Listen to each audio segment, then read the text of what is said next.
So to create an internet gateway, click on Internet Gateway. And currently I have 2 internet gateway, but you don't need to worry about this. Just create your own new internet gateway. If you have not created an internet gateway before, you might only see one that comes with the VPC that AWS created for you. So all you just need to do is to create your own internet gateway. So to create an internet gateway, you have to give it a name. I'm also going to follow the same name, Walmart IGW Internet Gateway. Then I'm just going to say create it. Once you create an internet gateway, you have to attach it to the VPC. If you go back to our presentation, you can see our VPC here, and it has an internet gateway that is attached to it. And this is what we want to do.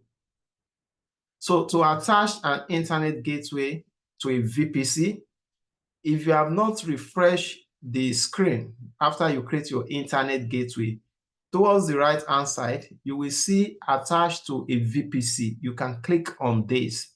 But if you, let's say peradventure, you've already closed it, all you just need to do, go to your internet gateway. You will see all the internet gateway that you have created.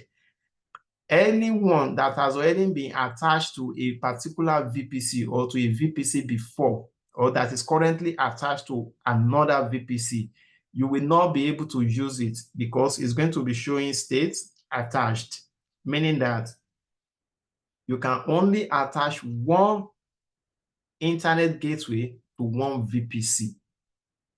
If any internet gateway is currently attached, you can attach that same internet gateway to another VPC.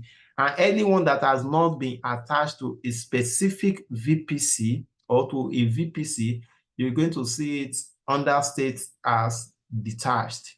So this one that is showing detached, meaning it's not attached to anything, then we just need to click on it and go to action and say attach to VPC.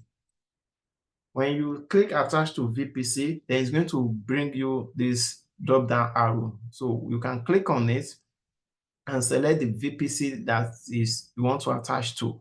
So you can see this is the only VPC that does not have a internet gateway attached already. So you can click on it. And you can also do this thing attachments using AWS CLI command. Yeah, excuse me. We are not talking about CLI now, but this is the code for it. You can just copy this code and paste it in your any of your terminal, and it will be automatically attached. But for this training, we are only working through the console.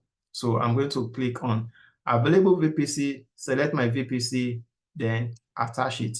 So now we've attached that VPC, I mean that internet gateway to a VPC. We've attached that internet gateway to a VPC. So that is all you need to do for VPC.